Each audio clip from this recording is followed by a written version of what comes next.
Is your ex playing hard to get? And if so, what are you supposed to do about it?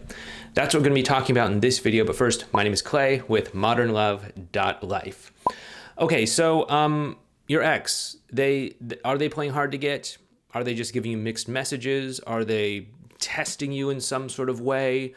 What's going on? Here's what we can say when it comes to this. First of all, yeah, your ex may very well be playing hard to get.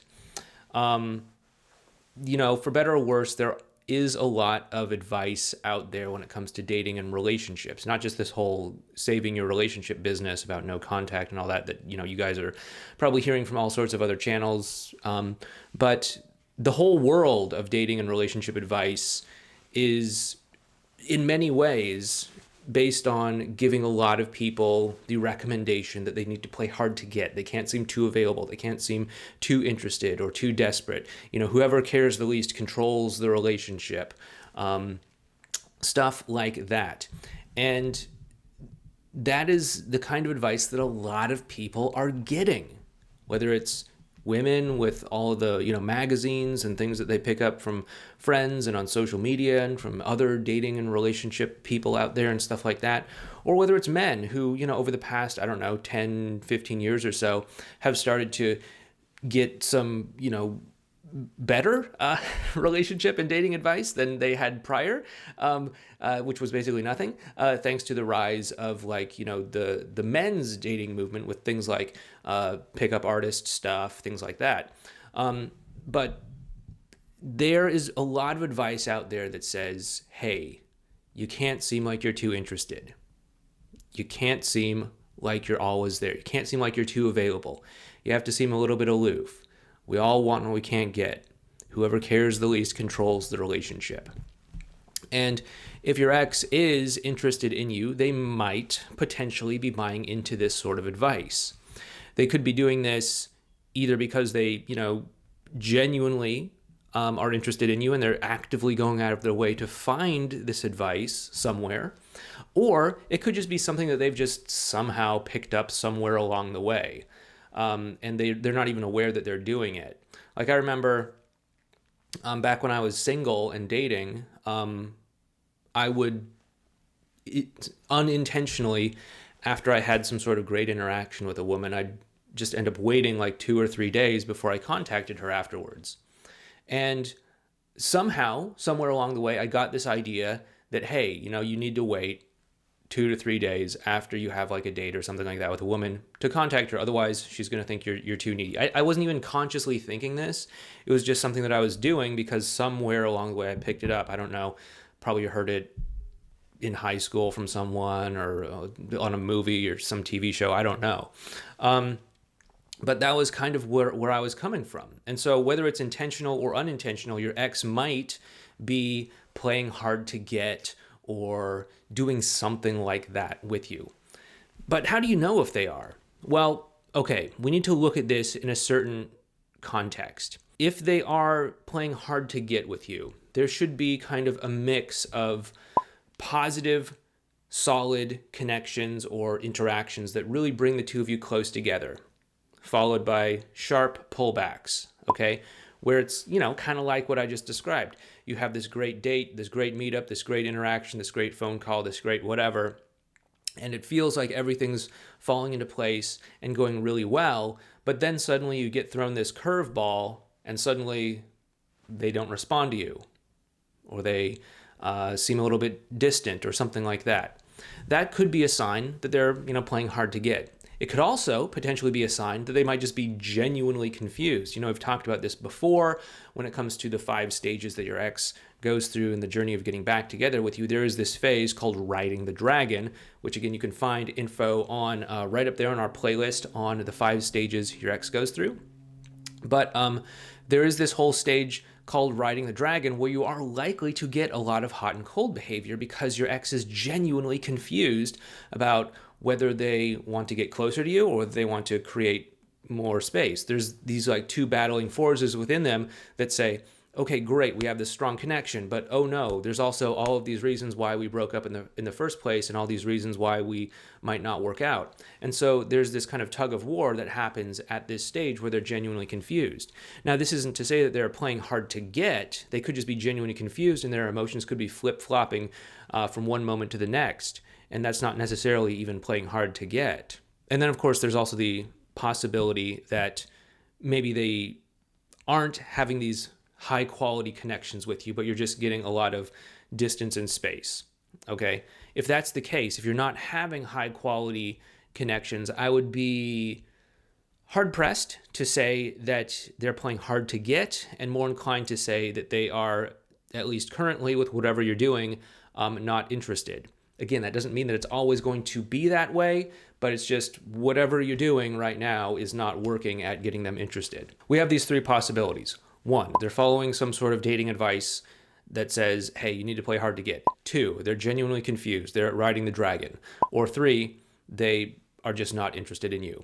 And so what do you do? Either way, no matter what's going on, what you want to do is you want to bring yourself to these interactions like an adult.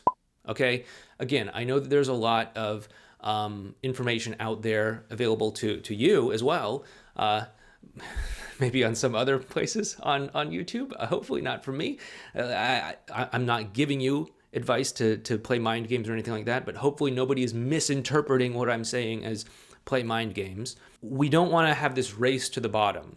Like if we are operating under the belief that whoever cares the least controls the relationship, we don't just want to say, oh, okay, here we are. Oh, look, it looks like you're caring less than me do. That means you're in control. I don't want that. I want to be in control, so I'm going to care even less than you. Oh, look, they notice that I'm caring less than them, so now they want to care even less than we are as we're caring less than them, so they're going to decrease the amount that they put in, and then we just kind of get down to the rock bottom, and that's not a great position to be in.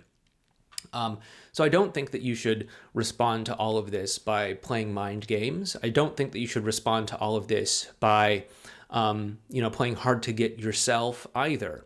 Again, like I mentioned the other day with the no contact is becoming less effective video, we live in a very connected world these days.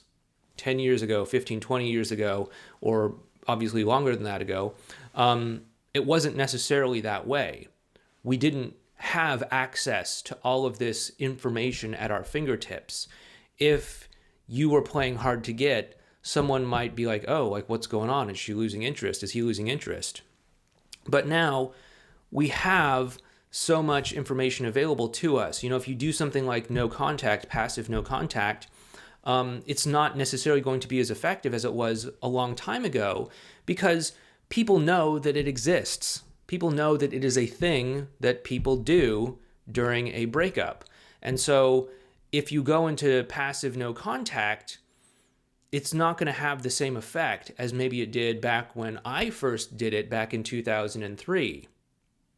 Same with a lot of other dating and relationship advice. If you play hard to get, hey, people might know that that's a thing. Yeah, it might irk them, but they'd be like, saying, oh, they're playing hard to get. Okay, I'll play hard to get too. And now suddenly it's not about connecting, it's about playing a game and winning the game, and whoever wins the game is the one who cares the least. And then when you actually win the game, you completely lose interest for the other person. So we don't want to do that. What we want to do is we want to act like an actual adult. And the best way to do that is to just get curious and ask some questions and just show up as a genuine and authentic person. Like, oh, hey, it seems like you're not really interested in me right now. Is that what's going on? And now suddenly you're directly calling them out on it. And they can either continue to play their game and say, yes, I'm not interested in you, although that's going to be difficult if they genuinely are interested in you because it's going to go against the grain of what they actually feel and what they actually want. Or they can say, no, I'm not playing hard to get. I've just been busy lately or something like that. And they might be able to give themselves a little bit of an alibi or something like that, let themselves off the hook. But basically, what you're probably going to do is end up scrambling their brain because they're not used to someone just showing up in a genuine, authentic, truthful sort of way and just calling it out. And so, you might say, hey, it seems like you're playing hard to get right now. Or it seems like you're not very interested in connecting right now. Is that what's going on? What do you think we should do about that? Do you just want me to not talk to you anymore? We could do that. Is that what you want?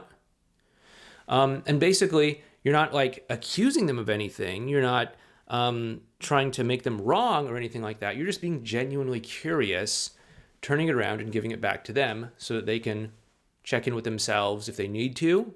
Maybe they're just genuinely confused and they just need to check in with themselves, and asking them a question like that can help them through that riding the dragon phase. Or if they're playing a mind game, it gives them the chance to check in with themselves and say, okay, do I want to approach this whole dating and relationship situation like I'm in high school?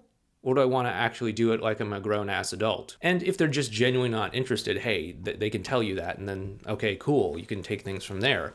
But that's what I'd recommend that you do, is just through good, solid communication. Showing up like a grown, mature person, inviting them to have a grown, mature interaction with you, and taking that where that's going to go. And if that is something that you wanted to learn more about, we do have our course called Effortless Connection. You can go ahead and check it out. Sign up for it if it's right for you. You can find that over at modernlove.life/EC. That's modernlove.life, not .com. So modernlove.life/E as in effortless, C as in connection. Really easy domain name to remember there. If it seems like it'd help you out, feel free to sign up. If not, no worries. But that's our communication course, Effortless Connection. I hope you found this helpful. If you did, hit that thumbs up, subscribe, leave 1, 2, 3, 4, 5 comments. All that stuff does help us out with the channel. Thanks so much. Please take care, and I'll talk to you next time.